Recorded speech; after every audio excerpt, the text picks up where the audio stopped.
Hello, everyone. My name is Divya Mathur, and I work at the Center for Sustainable Energy as a project coordinator for the California Electric Vehicle Infrastructure Project, Cali VIP. Thank you for joining today's webinar presentation to learn more about Cali VIP's latest project, the San Joaquin Valley Incentive Project, which will be launching on December 11th. Before we begin, I'd like to cover a few housekeeping items. Throughout the presentation, attendees will have the opportunity to answer poll questions that will appear on your screen. Please choose one answer per question. Each poll question will be open for a few seconds. We'll also be leaving time at the end of the presentation to take questions, which may be submitted via the question box in the webinar toolbar or live. Please keep in mind that the microphones pick up everything, including background noises. Out of consideration for other listeners, we ask that you keep your surroundings in mind when deciding to ask a question live. Today's presentation will begin by covering the need for electric vehicle infrastructure in California. We'll then dive into the San Joaquin Valley Incentive Project, covering rebate specifics and eligibility requirements to qualify for these incentives before walking through the application itself. We'll wrap up today's session by opening the floor to questions and feedback from our attendees and encourage you to stay online through the entirety of the presentation. And with that, let's dive in. Across the globe, EV sales among consumers are rising, thanks in part to the introduction of new EV models. Currently, there are 150 EV models available, with that number set to surpass 240 available models by 2021. In the U.S., California is a leader in EV sales, selling almost double the number of ATVs as other top EV selling states do combined. There are a number of contributing factors that go into this high-performing market. Dealers statewide offer over 30 different models from popular manufacturers, with others announcing future plans to go electric. Trends in electrification aren't just among homeowners and eco-conscious folk. More businesses, organizations, and agencies are opting to go electric.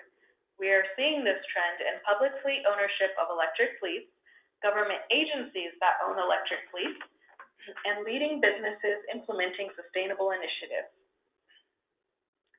With these increase in sales, California is on track to meet the goal of 1.5 million EVs on the road by 2025, if not before. As this chart shows, there was tremendous growth of EV sales between 2018 and 2019. If trends are any indication, EVs are the future of transportation. With an increasing demand for electric vehicles, the need for electric vehicle charging becomes crucial. Luckily for California, Cali VIP is prepared to support this demand. Before we go any further, we're going to launch our first poll question, what is your industry type? A poll prompt should appear on your screen. Please select the answer that most closely aligns with your industry. This poll is now closed. Thank you to everyone who participated. It seems that a great portion of today's attendees are electric vehicle service providers. Cali VIP is funded through the California Energy Commission's Clean Transportation Program, formerly known as the Alternative and Renewable Fuel and Vehicle Transportation Technology Program, ARF-VTP. Typically, Cali VIP receives over $20 million annually, but the final budget is dependent on the Clean Transportation Program budget each year. Source funding is available through 2024. With an increasing need for electric vehicles, the need for electric vehicle charging infrastructure rises. Cali VIP's goals help mitigate this need by introducing greater accessibility to clean energy and alternative fuel transportation options within California by implementing incentive projects throughout the state, providing a streamlined application process, and providing convenient access to charging infrastructure. This program helps uphold the state's climate change policies, including less petroleum dependence and greater decarbonization. Now let's shift into more details about the San Joaquin Valley Incentive Project. This project provides Level 2 and DC fast charger rebates in Fresno, Kern, and San Joaquin counties. Starting December 11th, organizations will be able to apply for rebates for businesses, nonprofits, workplaces, multi-unit dwellings, and public facilities. Rebates are available on a first-come, first-served basis, and certain areas are eligible for different charger rebate amounts. For more specific project details, please visit the San Joaquin Valley webpage link at the bottom of this slide. The second poll question on your screen is, which county are you most likely to apply for a rebate? The three options are Fresno County, Kern County, or San Joaquin County. Please select one of the options on the screen, and we'll keep this poll open for a few seconds. This poll is now closed. Thank you for everyone who participated. It seems that a majority of attendees today are interested in applying for rebates for Fresno County, with Kern County coming in second. Thank you for participating. The San Joaquin Valley Incentive Project has over $15 million in available incentive funding for Level 2 and DC fast chargers. Available funding by county provides Fresno County with approximately $2.7 million, Kern County with $5.25 million, and San Joaquin County with $6.05 million. The divisions between Level 2 and DC fast charger funding are also listed. Available rebates can also be broken up by charger type and region. Level 2 chargers and general market sites can receive up to $3,500 per connector with an additional $1,000 if the site is a multi-unit dwelling. DC fast charging and general market sites can receive up to $70,000 per charger. If a site is located in a disadvantaged community, Level 2 chargers can receive up to $4,000 per connector with an additional $1,000 if the site is a multi-unit dwelling. For disadvantaged communities DC fast charging, a site can receive up to $80,000 per charger. For the San Joaquin Valley Incentive Project, a disadvantaged community is classified as being in the top 25% of CalEnviro's Green 3.0 census tract. To qualify for a rebate, an applicant must be the owner of the site or have authorization from the site owner to install. For example, service providers are eligible to apply for Cali VIP incentives on behalf of the site owner as long as they sign and submit the site verification form within 5 calendar days. Additionally, an applicant must be a business, nonprofit organization, or government entity with California ties, and the organization must be registered with the California Secretary of State. All chargers that applicants can choose from are listed on the eligible equipment list that Cali VIP maintains. Equipment must meet certain criteria to be eligible for Cali VIP. Level 2 chargers must have a J1772 connector, whereas DC fast chargers must have a CHAdeMO or SAY CCS connector options. Both charger types are required to be networked, Level 2 chargers with a 2-year networking minimum, and DC fast chargers with a 5-year networking minimum. All Level 2 EV chargers are required to be ENERGY STAR certified, not just committed to becoming ENERGY STAR certified. Additionally, recent CARB regulations will begin requiring credit card readers on new charging equipment after January 1st, 2022.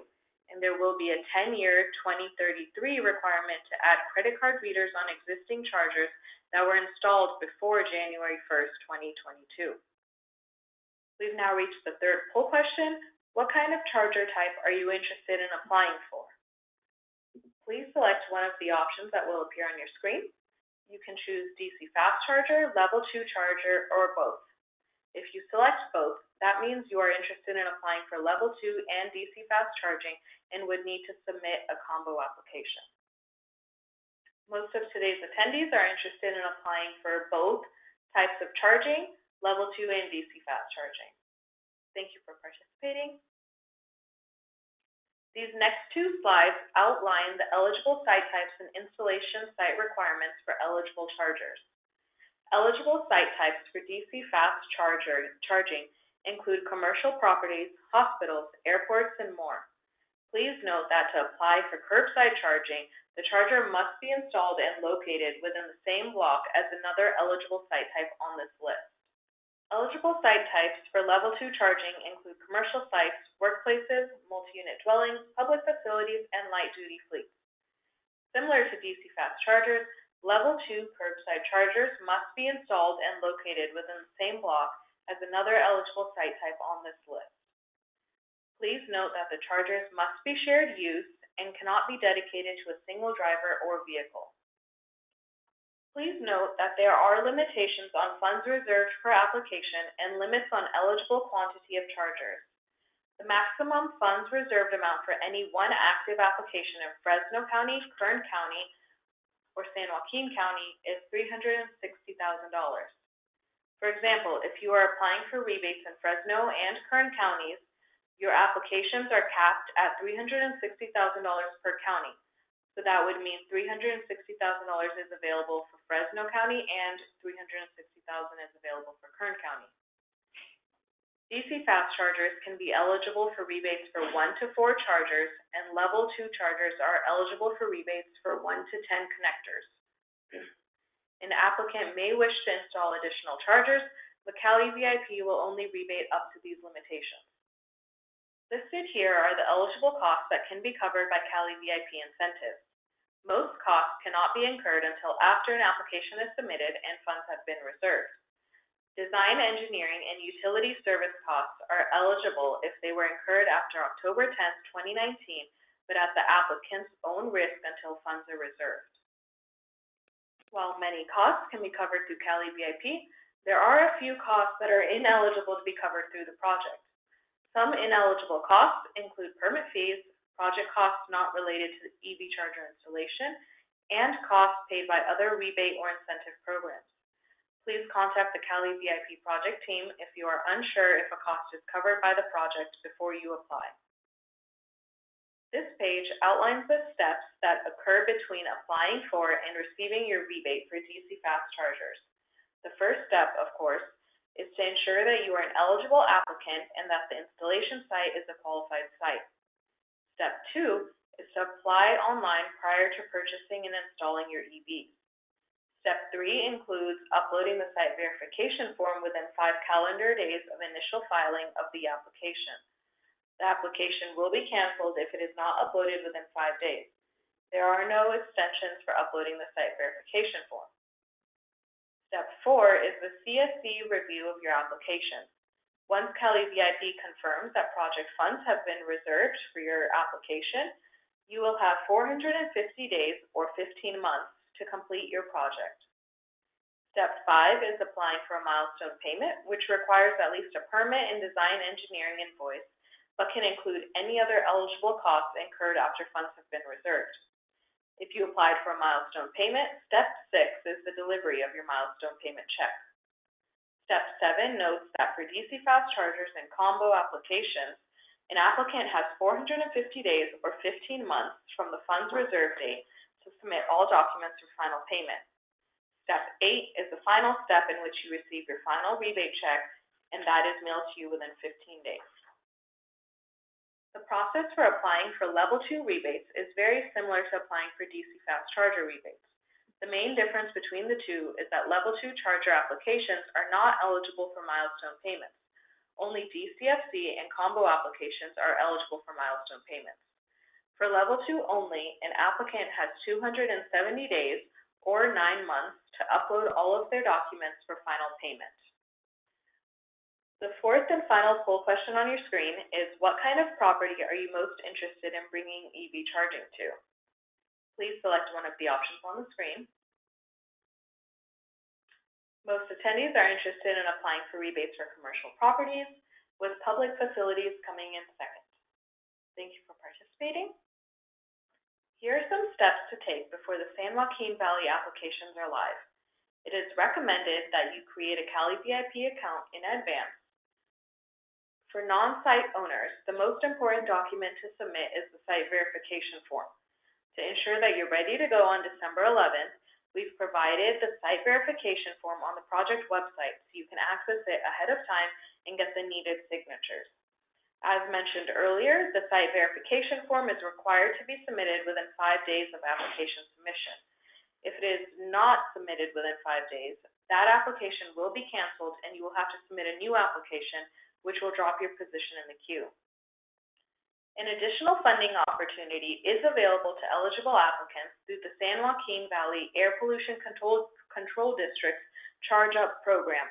This program also provides incentives for EV charger installations installation projects in the San Joaquin Valley, allowing eligible applicants to stack funds. Please see the ChargeUp website for more information or contact the ChargeUp team with any questions. We've now completed the overview of the project requirements and eligibility criteria for the San Joaquin Valley Incentive Project. Now we will transition into a walkthrough of the project application. We want to ensure that you have as much information as you need to begin to be successful in the application process when you're ready to apply for your chargers. Here are some tips on how to submit your applications so that they can be processed as quick as possible and you can receive the maximum funding available to you. Please submit only one application per installation site. If you are unsure about the charger types you want to install at your site or have questions on submitting a combo application, contact the Cali VIP team before submitting your application. If the technology type you are interested in applying for has less funding available than you would need for your project, please apply for the maximum you would need and contact the Cali VIP team to determine next steps. Cali VIP cannot increase the charger quantities or rebate amounts you initially applied for, but can work with you to reduce the quantity of chargers to meet available funding amounts. Please note that processing times can be significantly delayed if multiple applications are submitted for a single installation site. Now that we've reviewed some tips for applying, let's jump into the application process itself. The first step in all Cali VIP applications is to create an account on the calivip.org website. If you previously applied for chargers through another Cali VIP project and have an active account already, there is no need to create a new one. Please use your existing account. For new applicants, please click Login at the top right of the screen and click Create New Account. Enter in all the required fields to be set up with your new account. Once you've created an account, you are on your way to applying for and submitting an application for chargers. The San Joaquin Valley Incentive Project will start accepting applications on December 11th. On this day, the Apply Now button will be available on the project landing page. If you are signed in and click this button, you will be taken to the first page of the San Joaquin Valley Incentive Project application, the equipment selection. The first section is Installation Site Type, which determines which charger type your site is qualified for. Some sites can receive rebates for either level 2 or DC fast chargers, whereas other sites can be eligible for both types. If you choose commercial site in this question, a second question will appear requesting you to specify what the commercial site is. The next section is selecting your equipment you plan to install at the site. Here you will use the drop-down options to choose the charger make model, connectors per charger, and charger installation type. The third field is the fill-in option where you can type in the quantity of chargers you plan to install at that site, regardless of whether that number is greater than the Cali VIP charger maximum. You can also click Add Another Item if you would like to add more chargers. For example, if you would like to add a different charger make or different technology type. The final section here at the bottom is to enter network provider information from the drop-down box. Click Continue when you are ready to proceed. Next, you'll be directed to the Project Requirements page. The project requirements detail the terms and conditions you are agreeing to at the time of application submittal. The last section of the Project Requirements page is the Declaration section. Please read through carefully and click Accept and Continue when you are ready. Once the project requirements have been accepted, you will be taken to the third step of the application, the Submit Application page. In this first section, you will enter the details of the organization, including applicant type, tax identification number, site ownership information, and contact information. The organization name is the intended rebate recipient. Please ensure that the correct organization is entered on the application. This field cannot be changed on any application. If you want to list a different organization, that would require a new application.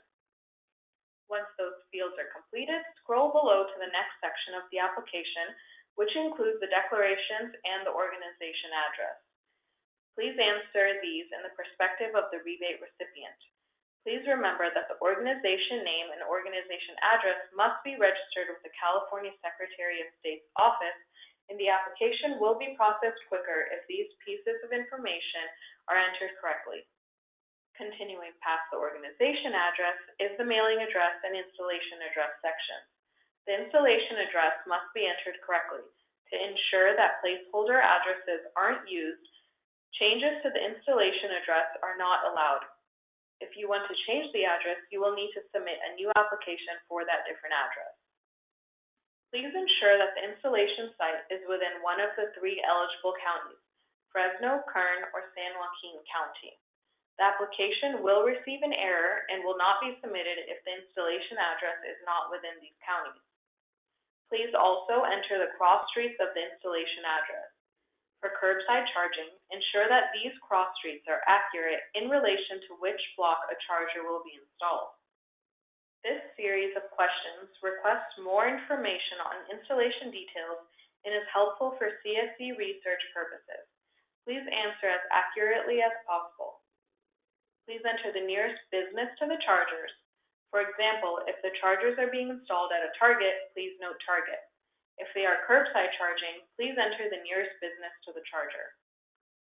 If I had chosen multi-unit dwelling during the equipment selection page, this affordable housing question would appear on the application. The following tribal land question appears on all applications. Please use the help text for your reference. Finally, please input the number of parking stalls in the lot or structure and the number of parking stalls that will be dedicated to the EV charging. Here you will need to enter more information on the need of the EV chargers and how the chargers will be used.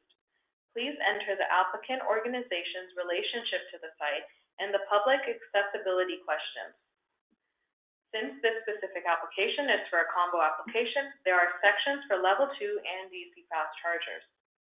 Here you will answer similar public access questions for DC fast chargers.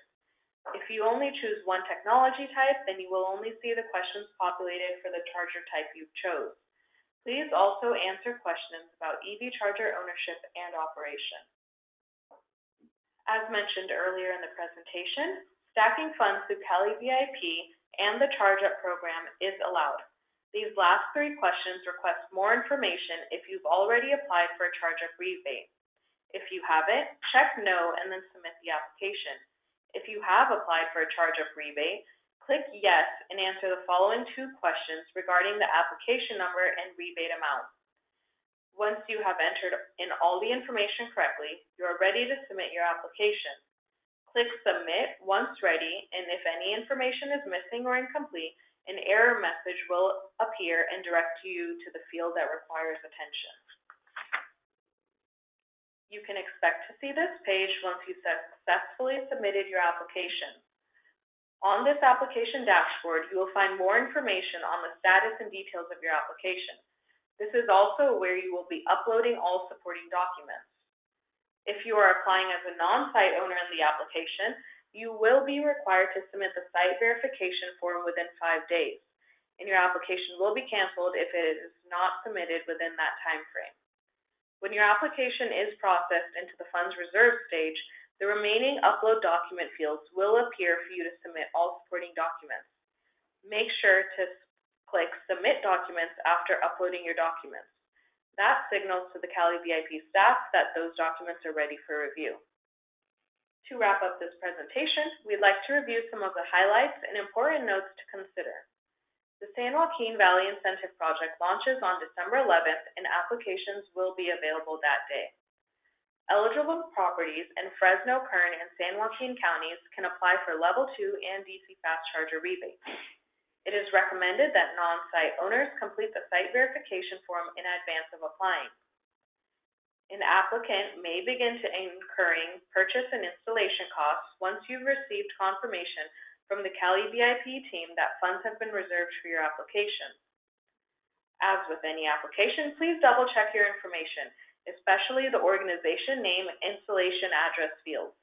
These 2 pieces of information cannot be changed after the application is submitted, so please ensure that they are entered correctly when you apply. Additionally, when entering the rebate recipient organization, ensure that you are entering the organization name and address registered with the California Secretary of State. Next slide. Another helpful feature that Cali VIP offers is the opportunity to request technical assistance. Contact the Cali VIP technical assistance experts at any point for questions relating to your EV charger installation project. Now is the time for the questions and answers. Our panelists that are available to answer questions today include Nicole Appenzeller from the Center for Sustainable Energy, Brian Falble from the California Energy Commission, and Dante Sampson from the San Joaquin Valley Air Pollution Control District's Charge Up program. My colleague Sophie will be managing and moderating the live questions. If you'd like to ask a question, please use one of two methods. The first method you can use is to submit questions is the question box feature on the control panel. Please make sure to include your name and organization in the question. If you'd like to ask your question live, please use the hand raise feature on the webinar toolbar to enter the queue. We will be answering questions live in the order of hands being raised. When it's your turn, we'll unmute your mic and you'll receive a prompt that you've been unmuted. You'll then be able to ask your questions to our panelists. When asking your questions, please include your name and organization. Once you've asked your question, we'll place you on mute again. Great. Thank you, Divya. First off, for our hand raised question is from Jonathan Whitfield. I'll be unmuting you now, and you should get a prompt on your screen shortly. All right, Jonathan, you're live. Go ahead and ask your question. Oh, I'm sorry, I had no question. I just accidentally hit that button by accident when the no problem. Changing. Correct. Sorry about that. No problem. No, totally fine. Thank you. All right, then next we've got Spiro. I'm going to go ahead and unmute you now. Go ahead and ask your question in a second. Okay, hi, my name is Spiro from Zero Impact Solutions, and I missed the tin cap. It looks like the tin caps are different this time. I saw 360 instead of 320. Could you please go over the tin caps per county again? Yes, this is Nicole Appenzeller from CSE. The tin caps are $360,000 per county for this project. So there's a $360,000 limit for Fresno County, Kern County, and San Joaquin County, and they function just like our tin caps have for previous projects.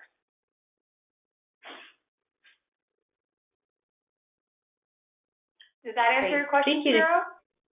Yes, thank you. So 360 across the board for all counties, equally distributed, right? Correct. Thank you. Great. Thank you. Thank you. And next we've got Robert Rizzo. Robert, I'm going to go ahead and unmute you. Hi, folks. Rob Rizzo from Alco Building Solutions. I've got a couple of questions. Okay, if we just do the first one, if you guys don't have time yet. I've noticed that the allowances for level 2 have been decreased from 5,000 to 3,500. Was there a reason for that? We seem to struggle even at the 5,000 amount for level 2. I can take that one. This is Brian with the Energy Commission. So the rebate levels for every region incentive project do vary depending on costs for that region, but as well as what other funding is available through different programs. So the base amount of 3,500 is consistent with what the Fresno County incentive project was offering initially at 4,000 for a single and 7,000 for a dual. And so that since we're moving away from doing single and dual and just connectors, we just split the dual 7,000 to 3,500 per connector. And again, we are allowing the stacking still with the charge up program with their additional rebates that go on top of this. Perfect. Thanks, Brian. Shall I ask my next question? Shoot away. We got Robert. Hour and 20 minutes. We got time. Perfect. Hey, I noticed that there wasn't any specific meter requirements, like dedicated meter requirements, such as in Sacramento County with SMUD. Are there any specific meter requirements for dedicated meters for level 2?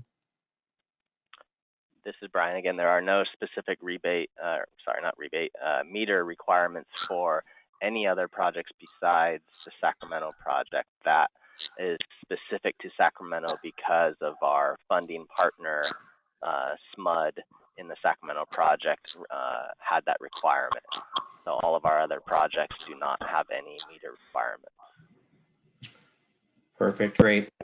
Last question is, do you have a time of day on the 11th when the applications will be open? Hi, this is Nicole Appenzeller from the Center for Sustainable Energy, and I can answer this question. The applications will be open by noon on December 11th, and unfortunately, we can't share any other timing information just because with any online deployment, schedules can be impacted and things could unfortunately go longer than expected. So we invite you to go online and keep an eye on the webpage the morning of the 11th and know that applications will be up no later than noon on that day. Terrific. Thank you, Nicole. Appreciate it. Great. Thank you. Robert, I'm going to go ahead and mute you again. And then next on my list so far, I have Greg Gustafson. I'm going to unmute you now, and you should be able to ask your question here in a second. All right, Greg, you should be live now. Oh, hi there. This is actually Rob Sham from EV Connect. My question is regarding, sorry, I used his link there. So I wanted to see if you guys had information on anticipated rate of fund usage based on the previous program and any specific market segments that you foresee going the fastest.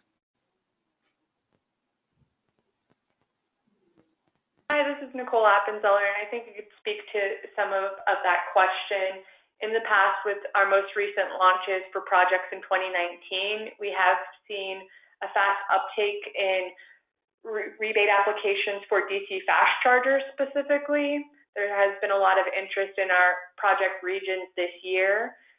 So we encourage anyone that's interested in applying for DC fast chargers to submit an application as early as possible. And we have seen a slower uptake in applications for level 2 chargers, just based off of our most recent projects this year. Thank you very much. Great. Thank you, Greg. I'm going to go ahead and mute you again. And then next, I've got Greg Whitfield, if you're available to go ahead and ask your question. It does look like you may be self-muted, though, just a heads up. So, Greg, if when I unmute you, you're unable to get through, go ahead and submit your question to the Q&A box, and we'll be able to get to it there. Thanks.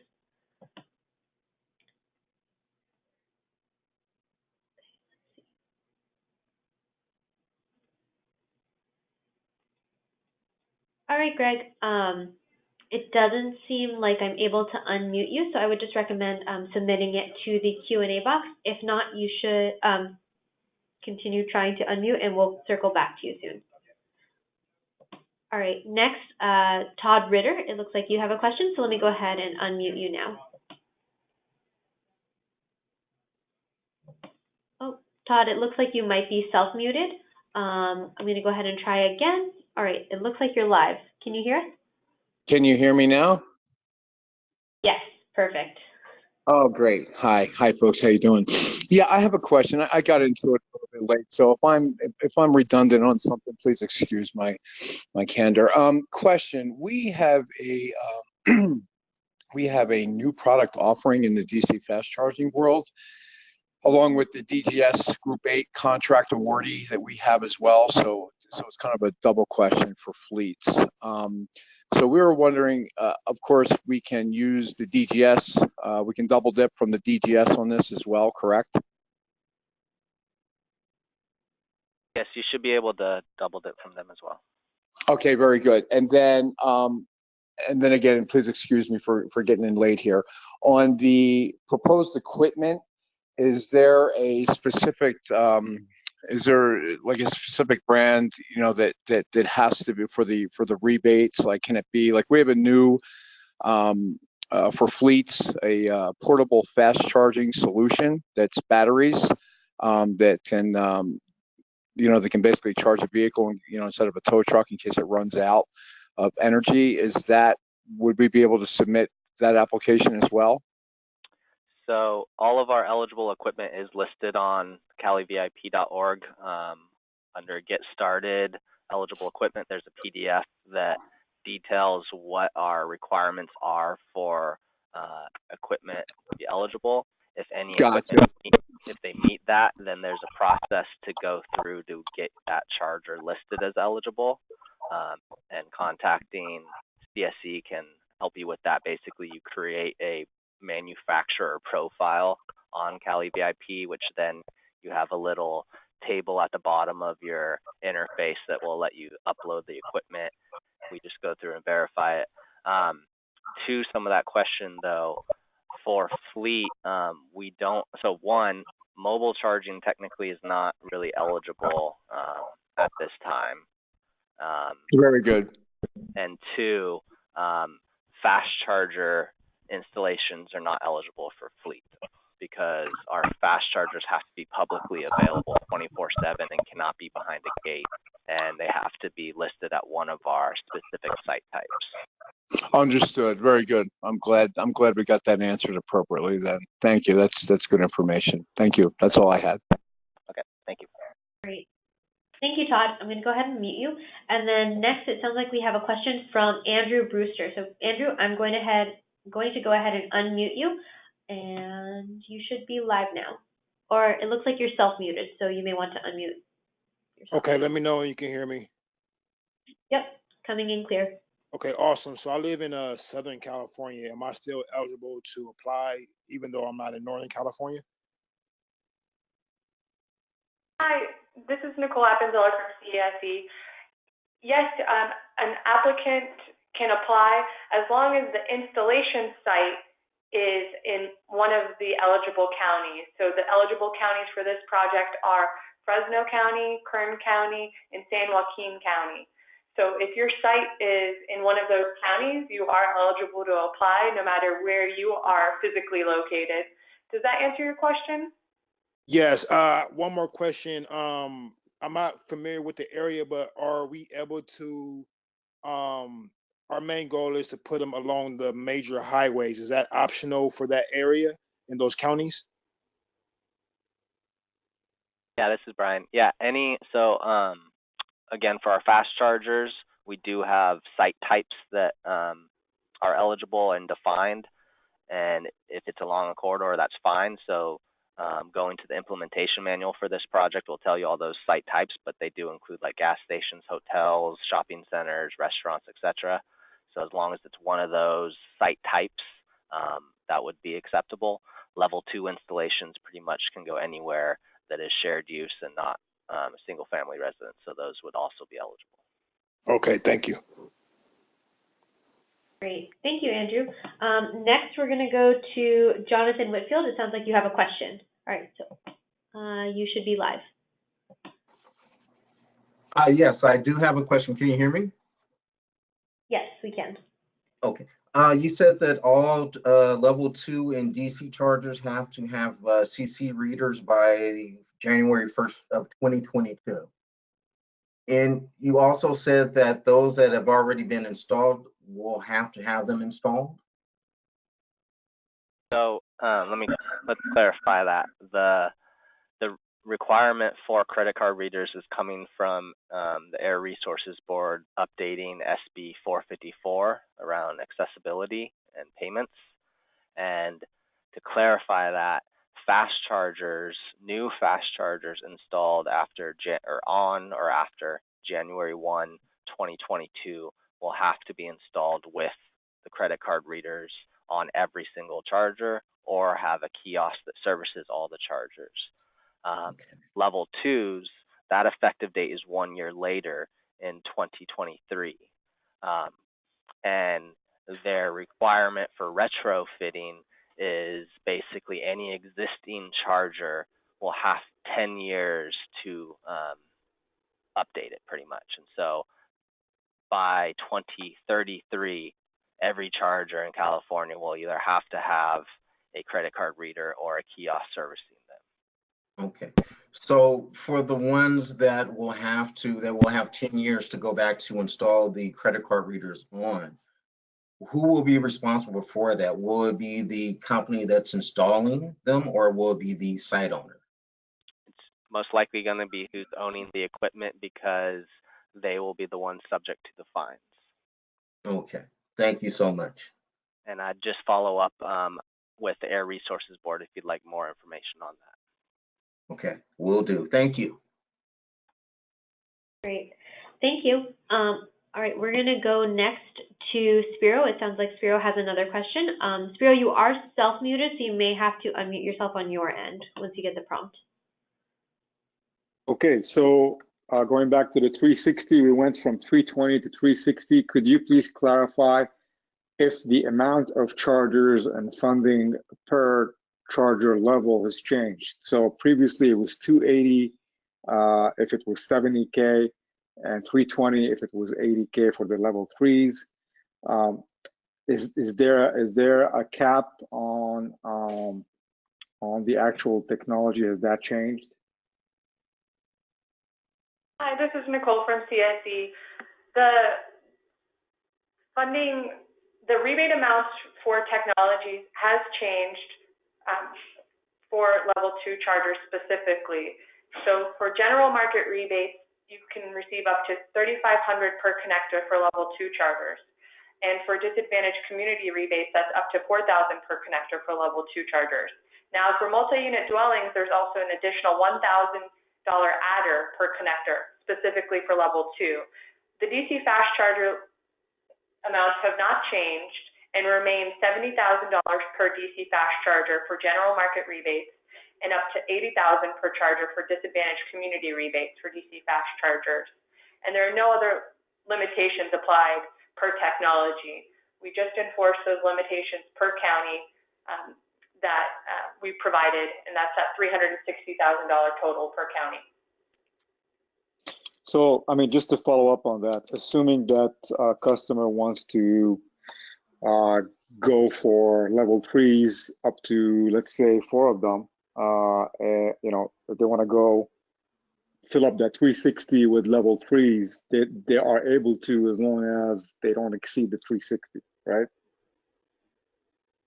Ultimately, this is Brian. Ultimately, if someone's applying to do 4 fast chargers, the max they can get is $320,000.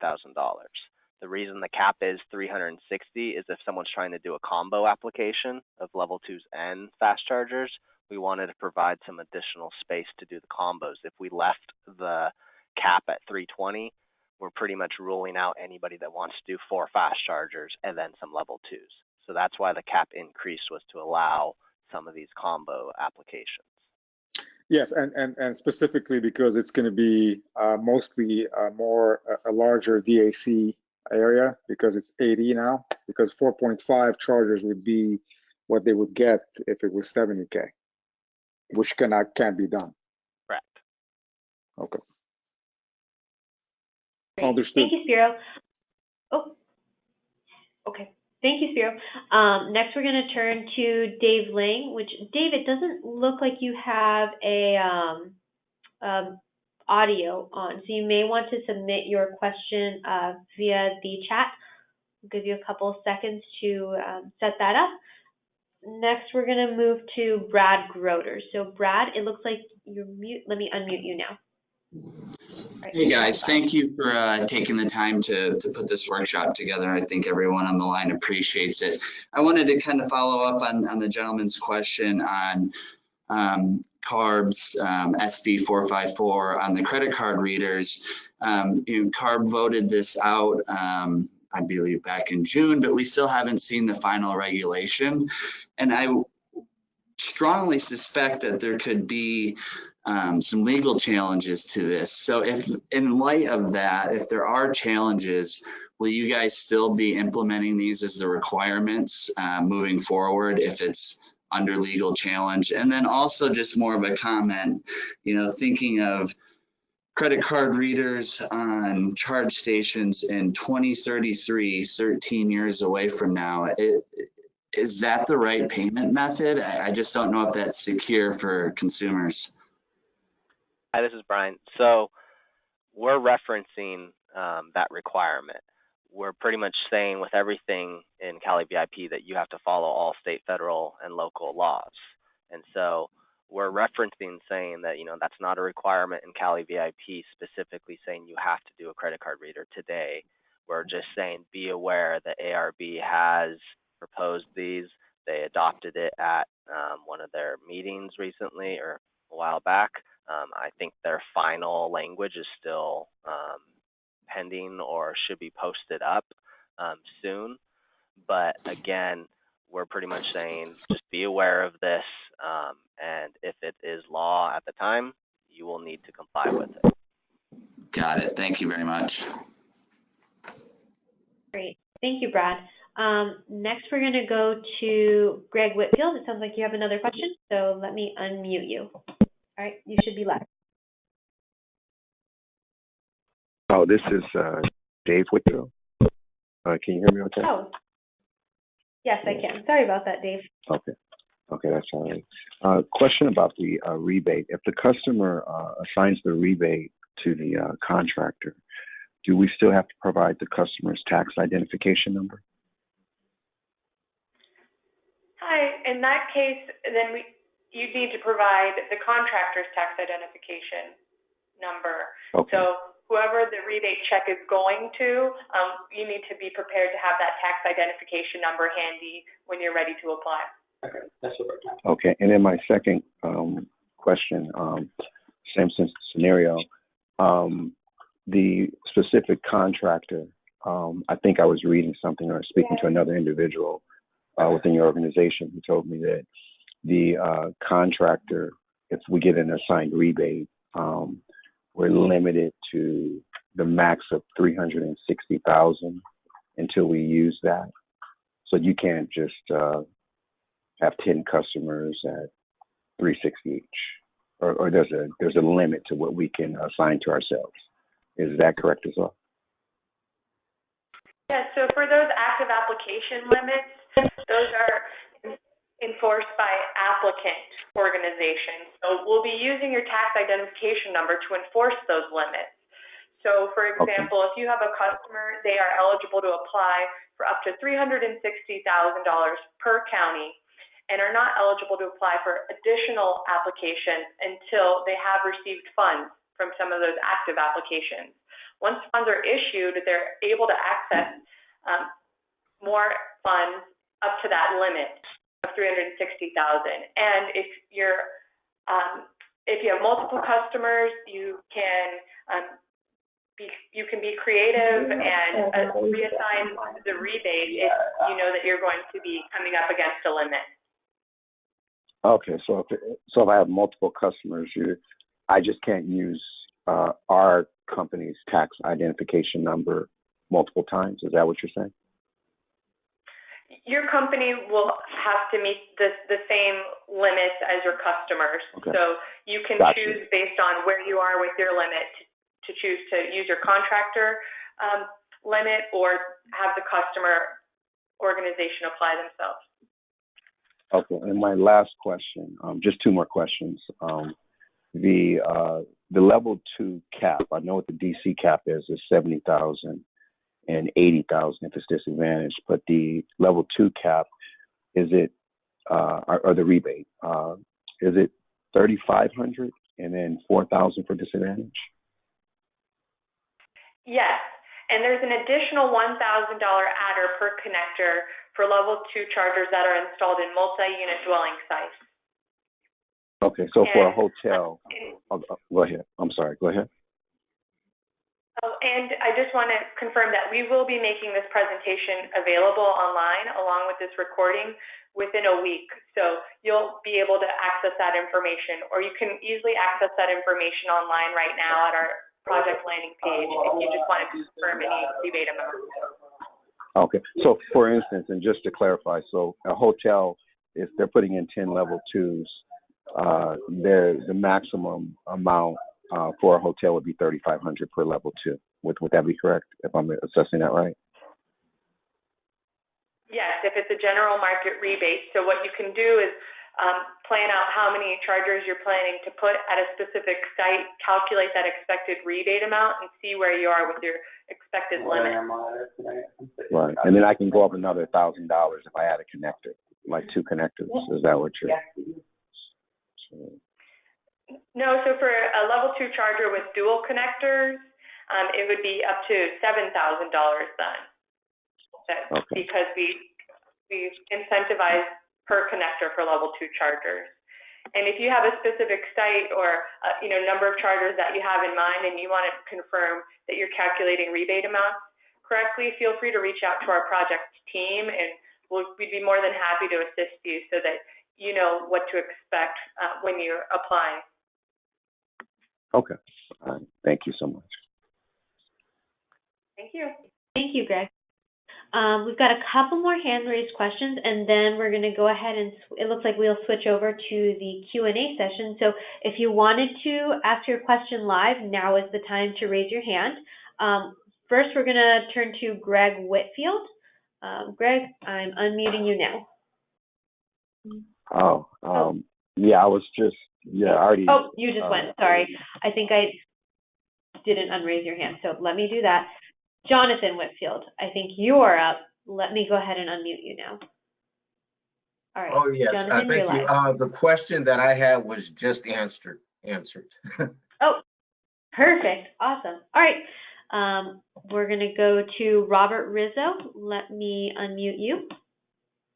All right, Robert, you're Thanks, live. you guys. I wanted to give a quick plug also to Cal EVIP.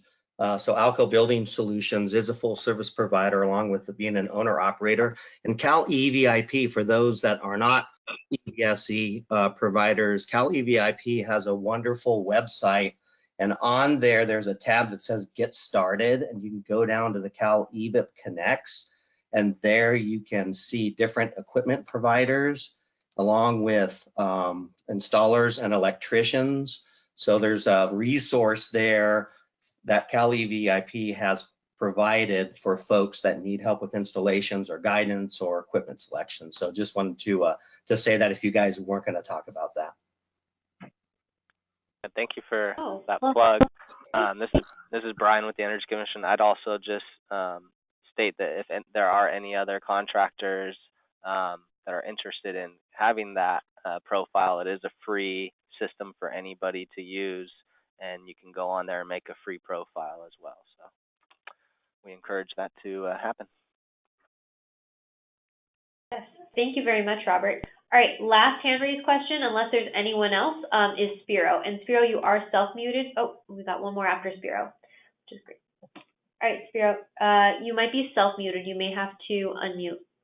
Real quick, the gentleman mentioned something about the rebate being assigned. Just to clarify, the only way that that happens still is that site verification form. Is that correct? For the rebate application, you'll need to have your rebate recipient confirmed when you're applying. So you'll need to be ready with the tax identification number and the organization name, and that's what we'll use to confirm who's receiving the rebate.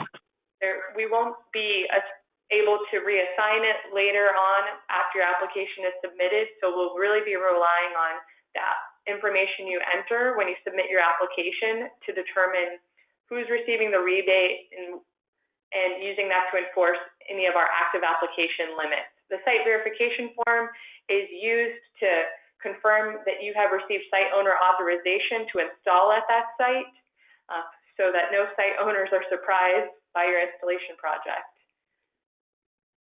Okay, and then just one quick question. What was that link again for the profile setup? Cali VIP on the website? Connect.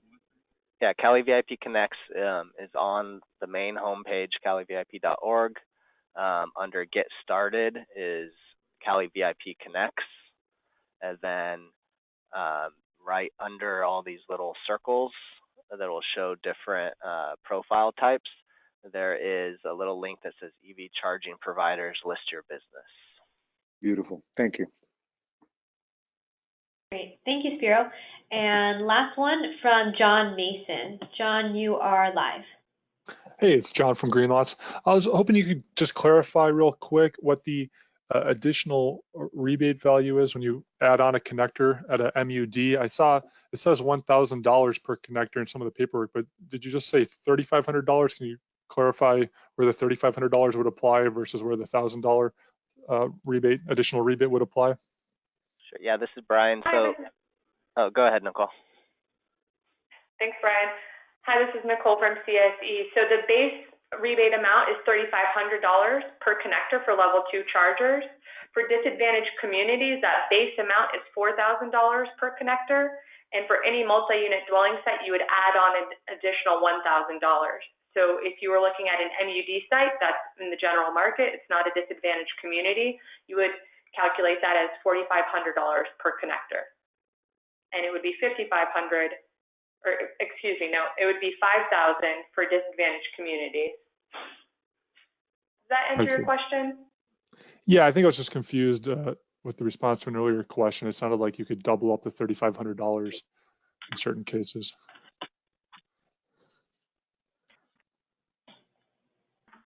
Yep, so that adder would be added on for any multi-unit dwelling site onto that base amount. Thank you.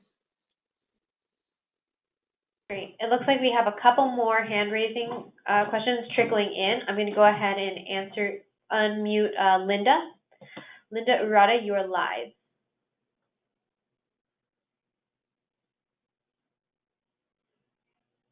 Linda, you're live, but we aren't able to hear you. Okay, no problem. If you have a question, feel free to raise your hand again later or go ahead and submit it to the Q&A section. All right, and I think at this time, let's move over to the Q&A box. So everyone who's been submitting your questions through that section, we are coming to you now. All right, and Nicole, if you'd like to go ahead and kick that off. Great. So I can start off with a question from Linda. Would Cali VIP consider adding a requirement that public stations are listed on the alternative fuel data center station locator prior to the final rebate being issued? Or an other charging station locator beyond the network locators? Hi, Linda. Great news. We have that requirement in place already. So as part of your application process for Cali VIP, we ask that you list your publicly available charging stations on the alternative fuel data center station locator tool. And we verify that during our final steps of the review process so that the public can take advantage of that tool and locate your charger once it's publicly available. So thanks for your question. Moving forward, I had a question from Jesse. When an application is submitted without a site host verification form, as long as the site verification form is submitted within the 5-day time frame, is your application's place in line reserved at the time of the submission of the application? And for Cali VIP, the application does not enter the queue and does not have a place in line until the site verification form is submitted. So in order to have the best spot in line, we encourage you to have the site verification form ready to submit on the day you apply. We have the site verification form available on our project website today, so you can download that form now and collect the required signatures from the site owner so that on the day that applications are open, you can be ready to upload that as soon as your application is submitted. That will put you in the best place in line and will make sure that your application spot is not delayed based on that form. So thanks for your question, Jesse. From Matthew, we had some questions regarding public access. So Matthew asked, if the charger project is for a fleet providing service in a disadvantaged community, is it a requirement for all chargers to be publicly accessible? And so for DC fast chargers to be eligible for Cali VIP, they must be accessible to the public 24/7. Level 2 chargers do not need to be publicly accessible, and that's why they're available for multi-unit dwelling sites, and workplace sites. Now, for Cali VIP, you can only submit one application per installation site. We won't treat an application site with two applications. So you must submit one site per location, and in order to be eligible to receive incentives for both DC fast chargers and level 2 chargers on a site, that site needs to be publicly accessible. So thank you for your question, Matthew. I'd also add real quick that just to remind everyone that fleet is light duty fleet as well.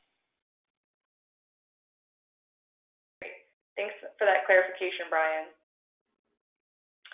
Now, we received another question from Hannah.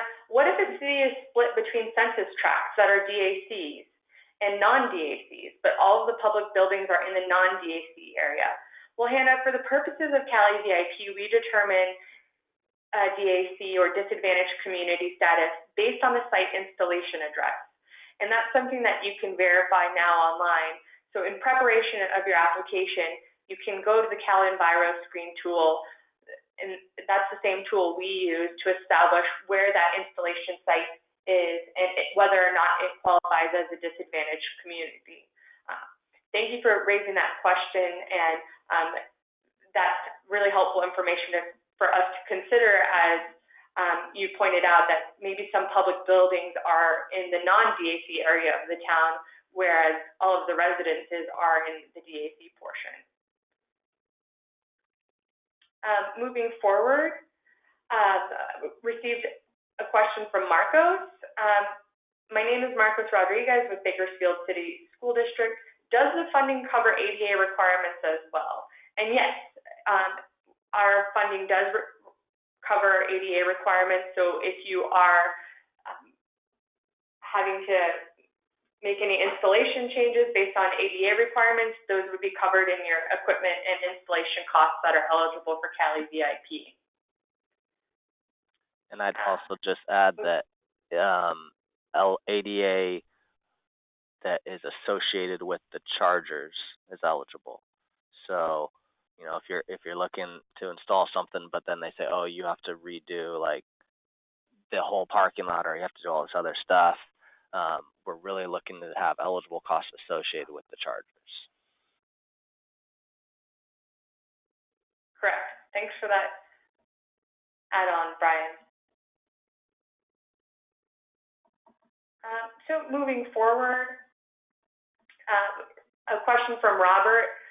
Is it a problem if we end up changing the model of the DC fast charger we end up installing, but not the power level? No, that is not an issue. If you're changing out from one piece of eligible equipment to another, we can allow that, and that can occur throughout your application period. What we will not allow is for you to switch out from an eligible piece of equipment to a non-eligible piece of equipment. In that case, your application would be ineligible and you would not be able to receive funding from Cali VIP. If you are still determining equipment, we ask that you apply for the equipment that you're planning to install at time of application, and then just let us know at your earliest convenience once you have established what that final equipment will be. We can make that change, and then we will ask you to re-sign your application form so that it reflects the correct and final equipment.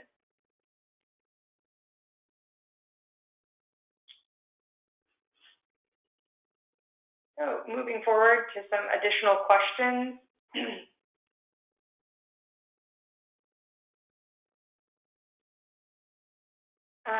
A question from David.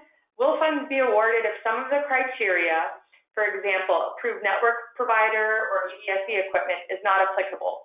Can funds be used for other costs, for example, engineering, installation, electrical panel? So I'll break up that question into the two parts. So will funds be awarded if some of the criteria, approved network provider or EVSE equipment, is not applicable?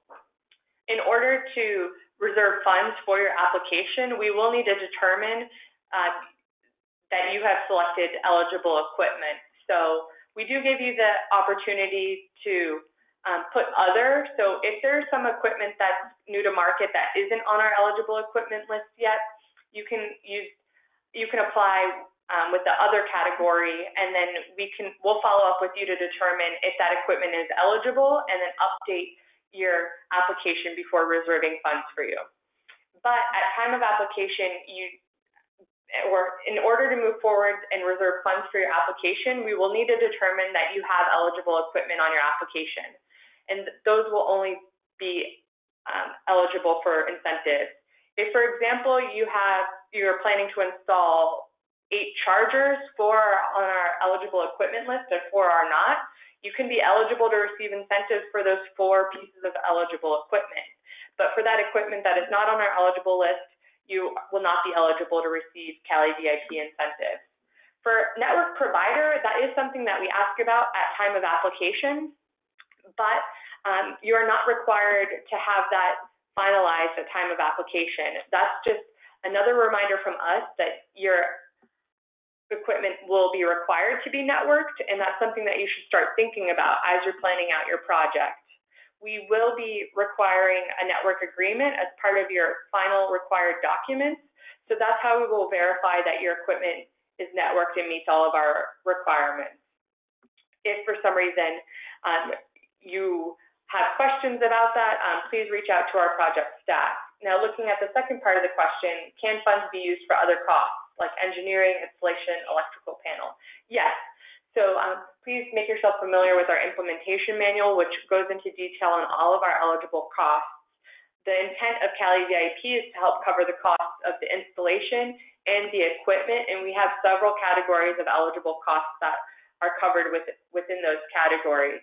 And as Divya mentioned earlier in the presentation, we also do cover engineering and utility costs.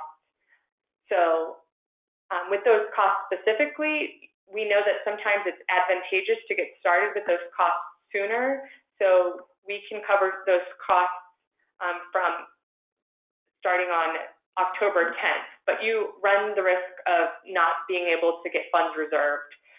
So anybody that has already started to incur some of those initial costs, just know that they will be eligible, but that's dependent on you receiving funds reserved for our project.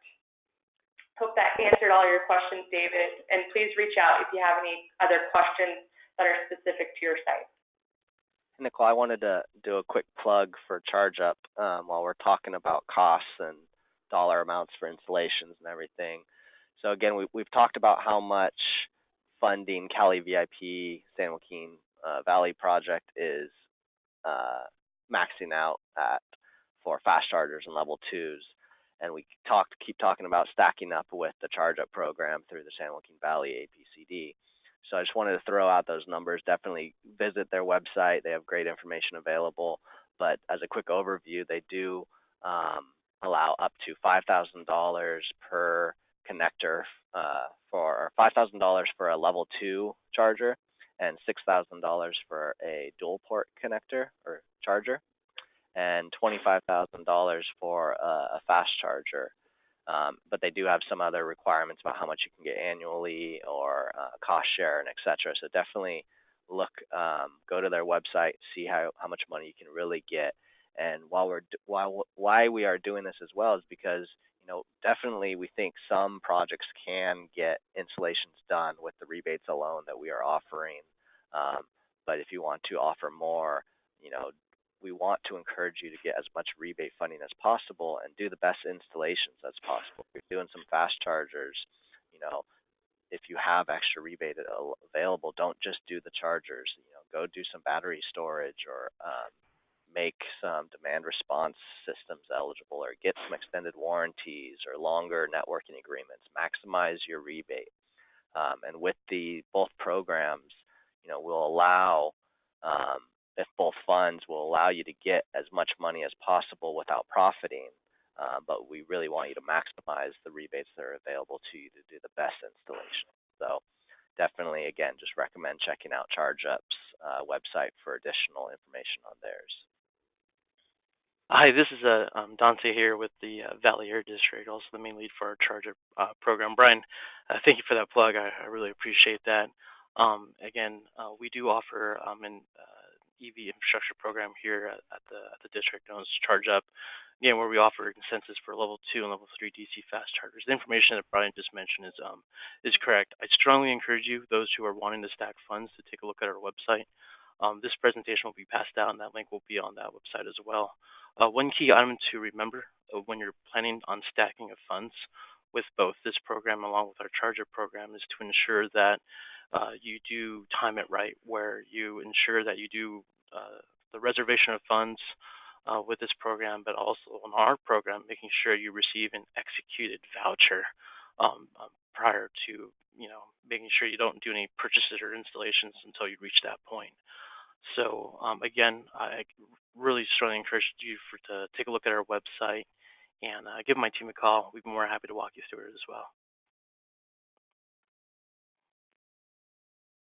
Yeah, thank you both. And yeah, feel free to reach out to our project staff as well if you have any questions or want to get in touch with Charge Up to understand how you can be eligible to stack both of these incentive projects. So moving forward with our questions, received a question from Robert. When making applications via the website, will the system know if you're applying for a disadvantaged community address? Yes, in most cases it will. At time of application, the system will run a check to determine if that address is in a disadvantaged community. Now, we know that for some sites, including new construction sites, addresses have not always been able to be verified correctly.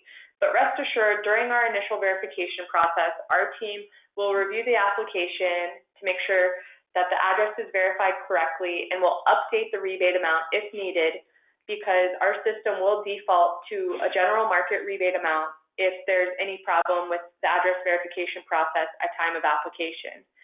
So feel free to reach out if you have any concerns. If you saw that your application did not result in the rebate amount you were expecting, just rest assured that our staff is taking a second step to verify that address and will increase the rebate amount in the case of that application being in a disadvantaged community. So thanks for your question. Another question from Greg is the rebate recipient required to be registered with the Secretary of State, or is it the site owner? And it is the rebate recipient. So you need to be thinking about who is going to receive the rebate check and make sure that you're collecting that information on that organization so you're ready at time of application to supply the organization name and the tax identification number. And then as part of our verification, we will be confirming that that organization is indeed registered with the California Secretary of State as part of our initial verification process.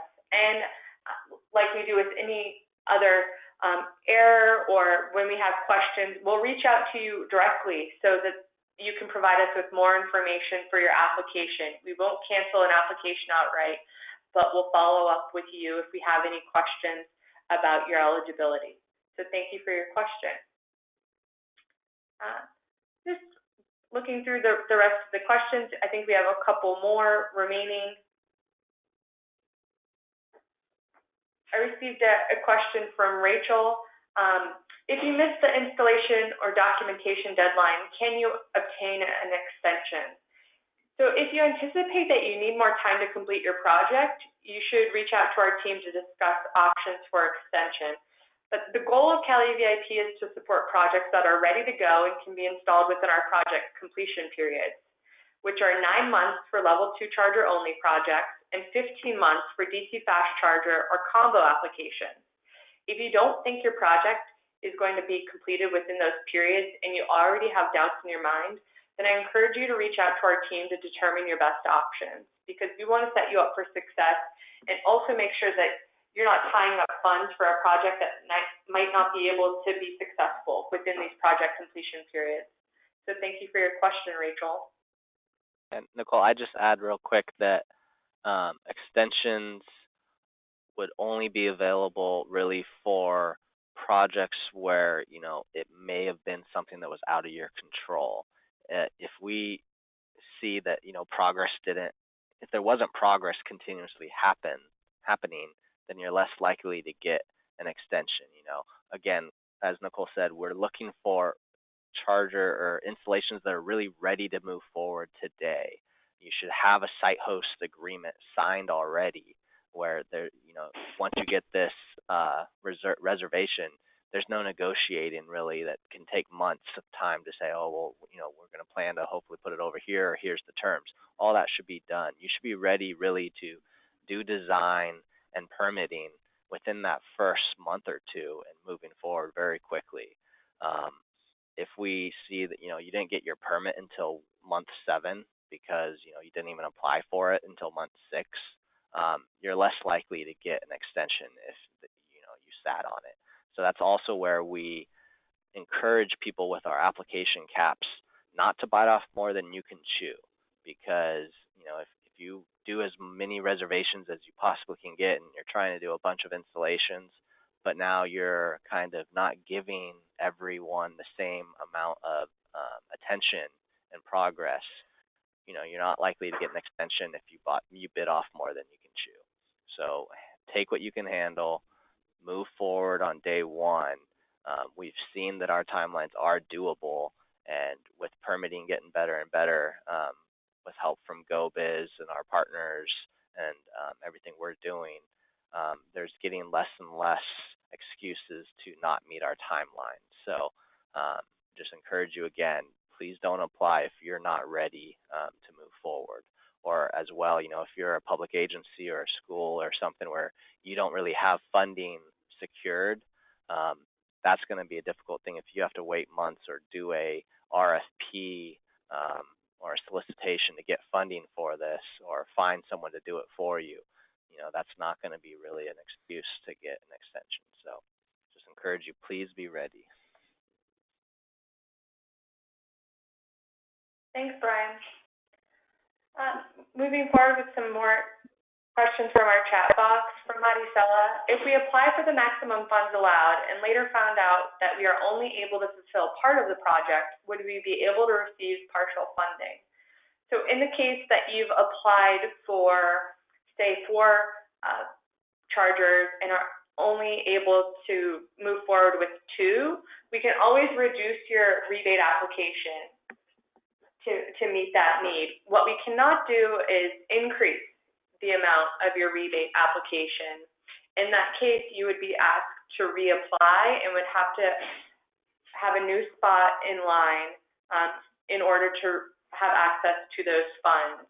You could always keep your active application if you'd prefer to move forward with that, but we are unable to increase the amount of the rebate for your application. So yes, if down the line in your project something goes wrong or your plans don't shape up as expected, we can always reduce your application, and we'll reduce that by piece of equipment. So we would be decreasing the number of units and then updating your rebate amount to reflect the final number of equipment. So thank you for your question. Another question from John. Does a bankruptcy, legal action, or default disqualify a rebate applicant?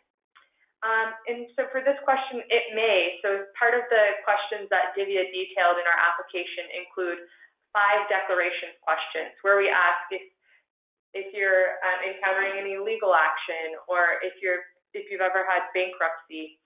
And you should be answering these questions from the perspective of the applicant organization. So we evaluate applications on a case-by-case basis, and we'll reach out to the applicant directly if any legal or bankruptcy responses are received on their online application.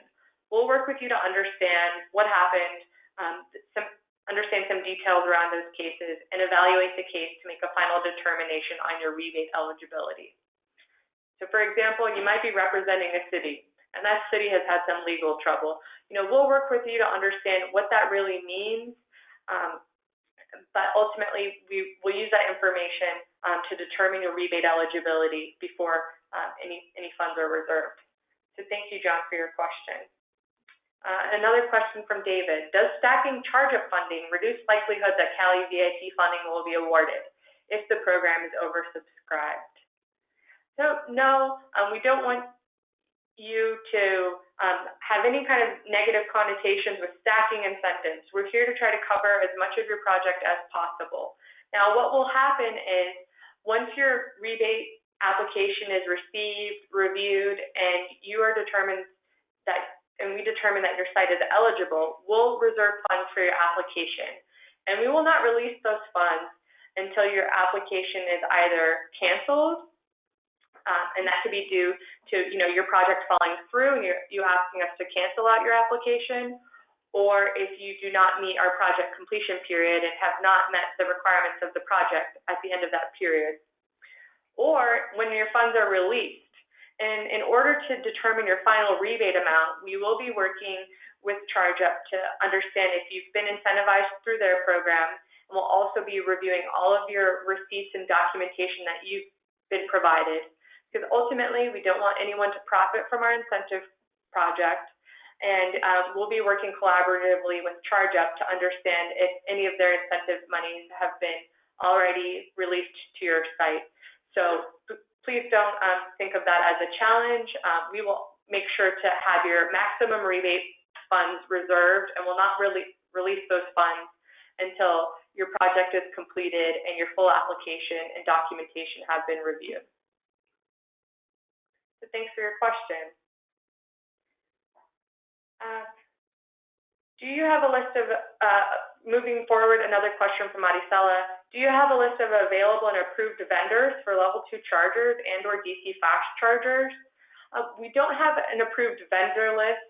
We want to give you the ultimate flexibility to find a vendor that works for you, but as was mentioned previously in this webinar, we do have Cali VIP Connect available as a tool for both providers and site owners. So feel free to access that to see what kind of vendors are available in your area. All of these vendors have taken a step to promote their business on the Cali VIP website and provide some high-level information about the services they offer. So you can treat that as a resource if you're getting started with a project for the first time. In addition, we do have technical assistance available at CSE. So if you are navigating the installation and EV charging kind of process for the first time, please feel free to reach out to us. We can try to help you move forward and answer any questions to determine whether or not you want to move forward with an installation at your site. So thank you for that question. Another question from Linda. Are all of the form fill-in questions used to determine eligibility, or are some for information? For example, existing need and public availability. Thanks for your question, Linda. Not all of our questions are required to determine eligibility. As you've pointed out, there are some questions, and they're in the later part of the application that are specifically for information gathering and for our research. Questions like, is there an existing need for these chargers? Are you planning to charge for use of these EV chargers? And others. That's just a way for us to collect more information about what you're thinking as you're going into your project, but you can change your mind. So if you decide at time of application that you're planning to charge users for the use of the charger, you can always change your mind on that. For things like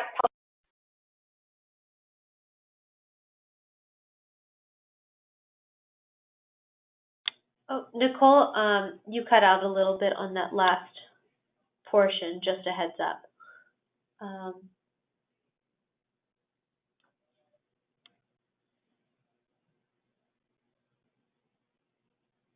Nicole, are you still there?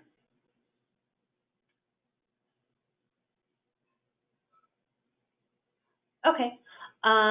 Brian, would you be able to take over the last portion of Nicole's question? Yeah, I kind of got lost in it. So.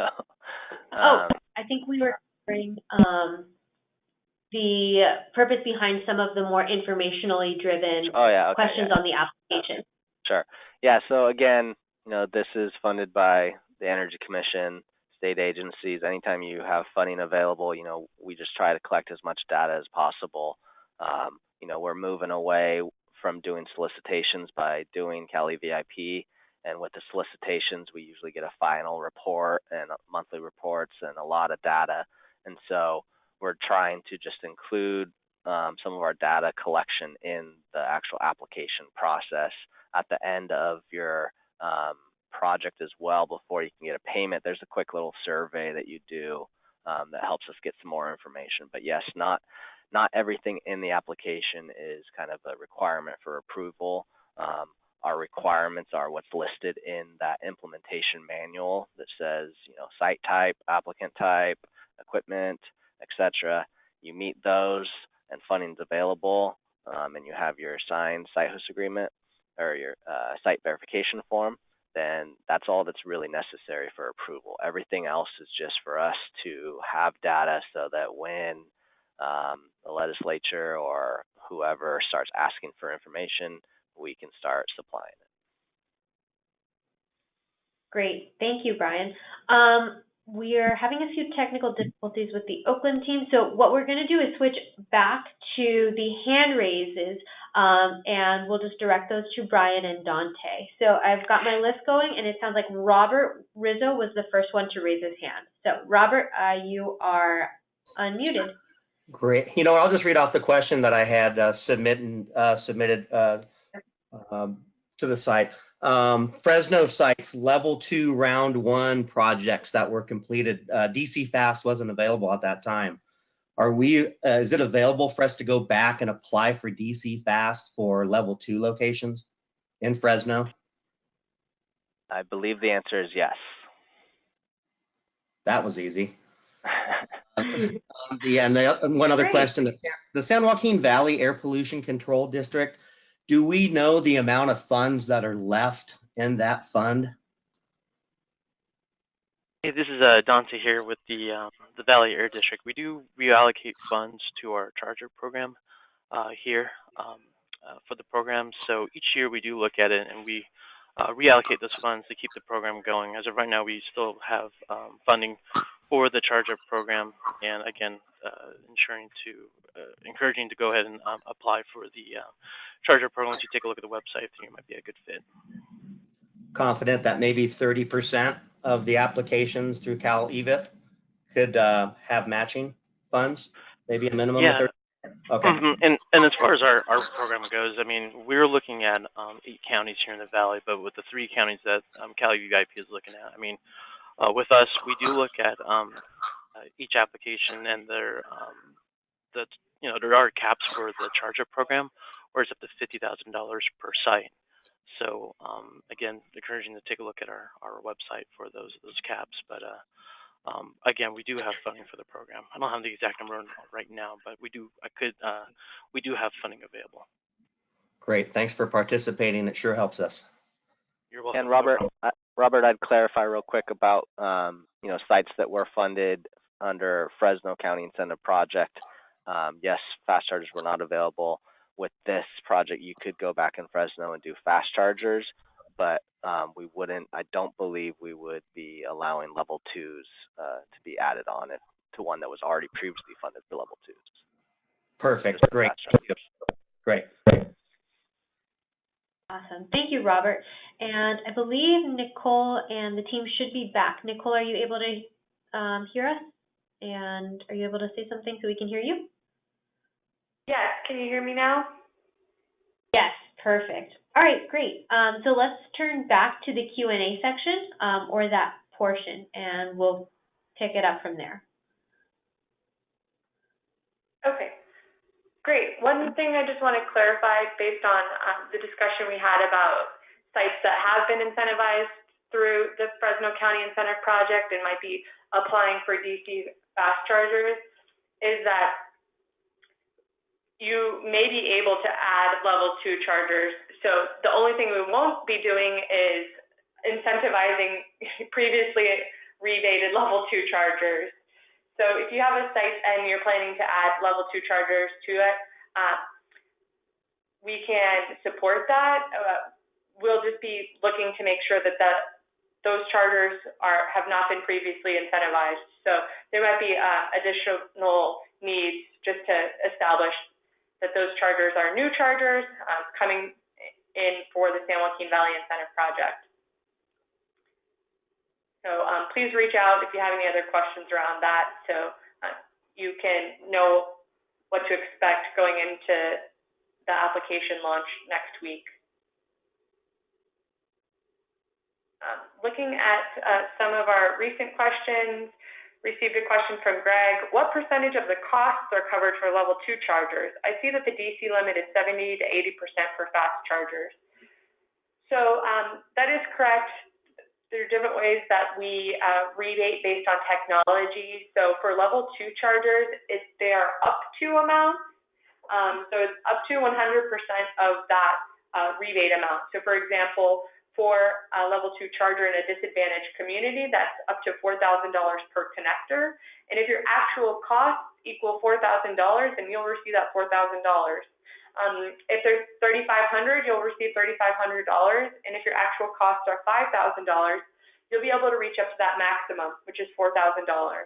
So we take into consideration your actual costs. And now for DC fast chargers, they're calculated a little bit differently. So for example, for a DC fast charger in a disadvantaged community, we know that's up to $80,000 per DC fast charger. And that's calculated by looking at the up to $80,000 limit or 80% of total project cost, whichever is less. So if 80% of your actual cost is less than $80,000, that's what your incentive will be. But if $80,000 is more than that, but if $80,000 is less based on your actual cost, you can receive up to that $80,000 limit. If you have any questions about that, we break it down kind of based on disadvantage or general market rebates on our website. So feel free to look through that, and as always, reach out to our staff if you have any questions about one of the specific sites you have planned. Going back to the questions, one from Dedrick, can Cali VIP funds be used to add chargers to sites that already receive funding from the Charge Up program? And that is yes. So we just want to confirm that we aren't incentivizing any previously rebated chargers there. And also, just like a common question that we have received is about funding amounts and whether or not they are by county or if it's just one general fund. And so I want to encourage everyone to check out our San Joaquin Valley Implementation Manual. It's available on our website, and it breaks down those funding amounts. So our funding amounts are per county and per technology. So we have a specific category of funds for Fresno County level 2 charging and a specific amount of funds for Fresno County DC fast charging, and the same thing for Kern and San Joaquin counties. So as you're planning out your application, feel free to look at those maximums so you have an understanding of how much is available. We have over $15 million available for this project, but based on those funding categories, they're broken out by county and technology. So make yourself more familiar with what those limits are so you can inform your process as you move forward with applications.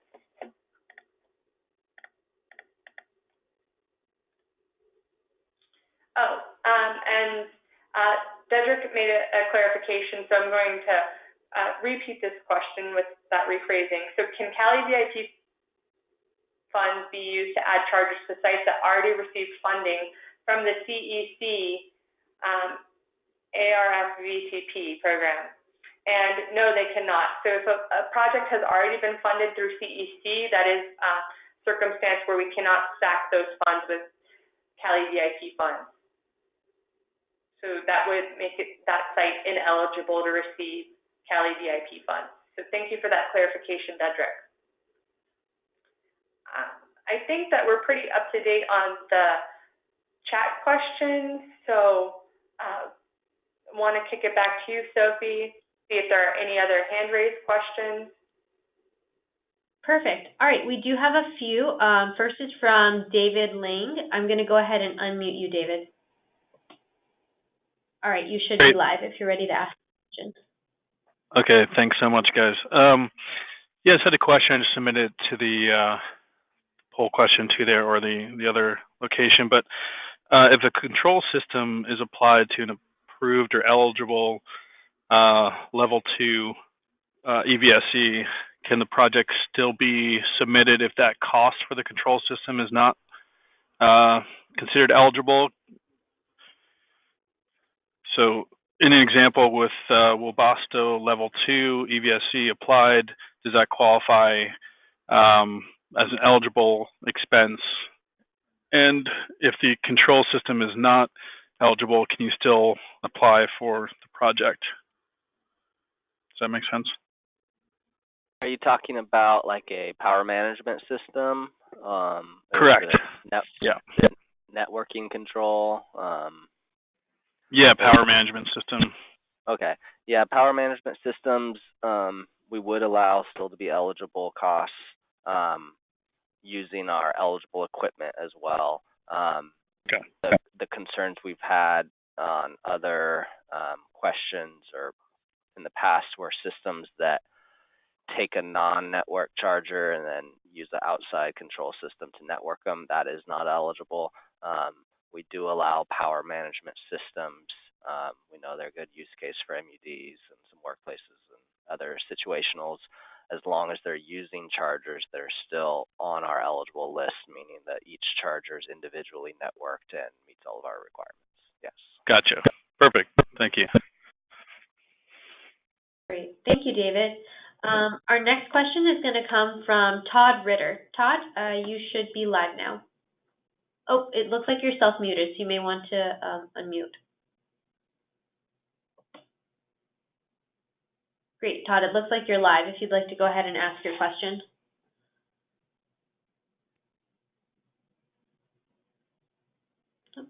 Todd, we're having a hard time hearing from you. We're going to move to another person who's asked their question and then come back to you, okay? Deepinder, it looks like you're up next. You've been unmuted if you'd like to go ahead and ask your question.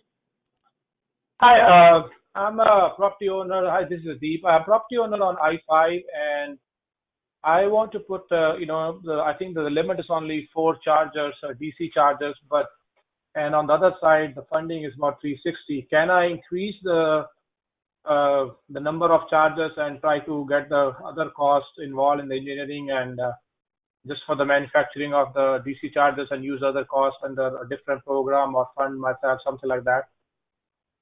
Because I have the capacity to do more, I want to do 10 of them. Yes. Hi, this is Nicole from CIC. For the purposes of Cali VIP, we will only be incentivizing you for up to that limit of 4 DC fast chargers.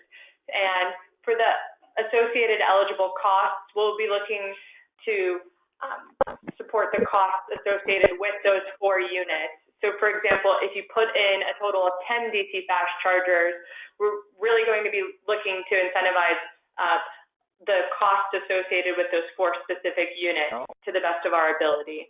Brian, do you have anything else to add? Yeah, so we hopefully the design should be that, if you want to install 10, install 10, but you're only going to receive the max rebate of that $320,000. I'm hoping that our design should be saying that all those 10 chargers should go towards your eligible costs. So if it's 80% in a DAC or 75%, your total cost, if you're installing 10 chargers, might be a couple $1 million. And now we would say, okay, that's 75 or 80% off your total cost. But the max you can get is that $320,000 from Cali VIP. You could also go get charge up funding potentially for some of these as well. But it would be my understanding that we should be allowing all your additional chargers to be eligible for costs, but your rebate will not be over the 4 charger rebate level. Hi, this is Dante here with the. Oh, sorry. Go ahead, Brender. Yeah. So it is in Fresno County, so Dante can help. But my main thing is, so I just want to buy the equipment. I'm a general contractor, so if I am able to get the cost down on the construction side, and I don't want the cost. Can I just buy that's the equipment? 10 charges. I don't because it's I don't know how to categorize that. It's 4 has to be installed. Can I use that? Installation cost on my own, but I just want to buy the chargers. I mean, as far as taking that 320, yeah. Yeah, I mean, in our particular program, I mean, so you're a contractor, is that right? Yeah, I own the site too, and I'm a contractor. Okay, because I It's know an I-5. It's an I-5.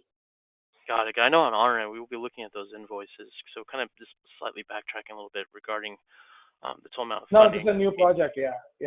On my our side, end, Uh-huh. On our end, we can get up to $50,000, and what Nicole was mentioning about it's based upon the amount of charges you're putting on your site. So, I mean, as far as DC fast chargers go, you can put what you would like, but we would only be able to fund up to that $50,000 per site. So let's say, for instance, let's just make up that example you're putting in. Let's say if it was 10, we could only fund up to $50,000 per that site. But as far as the charters go, I mean, we do look at the invoices during the claim phase. Our particular program for ChargeUp is a reimbursement program. So when it comes down to that claim phase, again, once you reserve funds for the San Joaquin Valley Incentive Project, but also getting that executed voucher on our end. So basically both the green lights, that's when you move forward the purchase and installation. So again, we do look at the claims, the invoices on our end. We want to see those itemized invoices and all the costs associated with that so we can make that determination on between eligible cost and ineligible cost. But yeah, and with Cali VIP, I'd recommend contacting them offline to talk about your specific installation and project.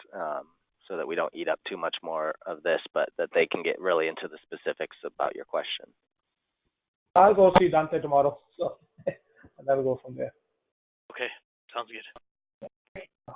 Thank you. All right, only have a few more minutes to run through the hand-raised questions. So if you have any left, I would recommend putting your hand up now, and hopefully we'll get to them. If not, and we are unfortunately unable to call on you, no worries. Go ahead and send your question in to the email that's on your screen. And that's how you can contact the project staff, either at that phone number or by emailing san-joaquin-valley-calivip@energycenter.org. And with that, last couple questions, I'm going to call on Greg Whitfield. Greg, you are live. Actually, that's my brother. I'm Dave Whitfield. Oh. Hi, Dave. No biggie though. Yeah, my mom calls me Greg anyway, so it's no big deal.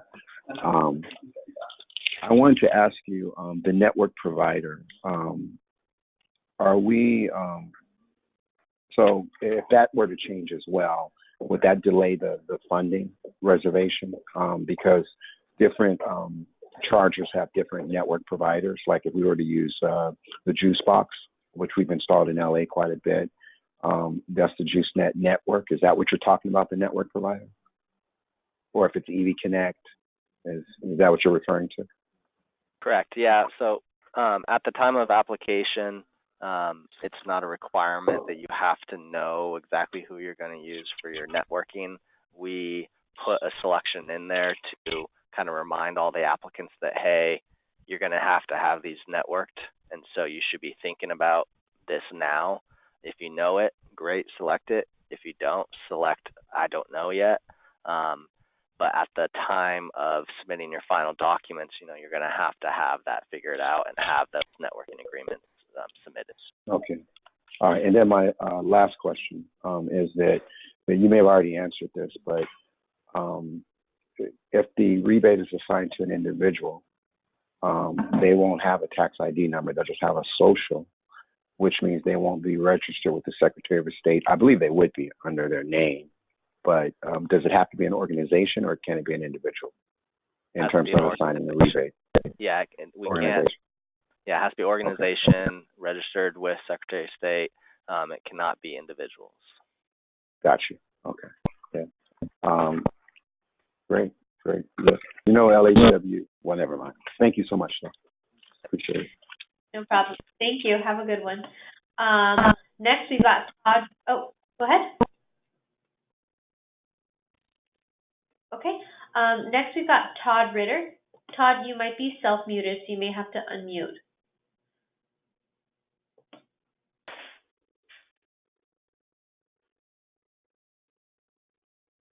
Todd, I think we heard something, but you're free to ask your question if you'd like.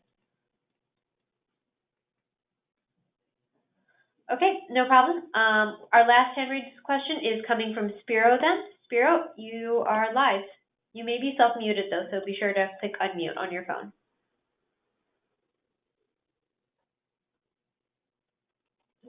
I'm sorry, I didn't have a question. This was from before. Thanks. Oh, okay, got it. All right, if that's the case, then I think we've got everyone. Nicole, are there any other questions in the Q&A box that we'd like to answer before we cut the webinar off? No, there are no other questions in the QA box, so I'll kick it over to Divya to wrap up the webinar. Great, thanks everyone for your questions and answers. I did want to include one final note. I know we did have some questions on funding availability, and I did want to mention that at the time that you visit the website, if there happen to show that there are no funds available for either your county or your charger type, we still encourage you to apply for the charger rebates that you're requesting. And if you have any doubts or concerns, feel free to reach out to the project staff. And also, if you think of any other questions or would like to get in touch with Cali VIP staff, please use the listed phone number and email address on this slide to contact us. As Nicole mentioned earlier, we will be making this presentation available to all attendees within a week. This concludes today's webinar. Thank you for all joining us and have a wonderful day.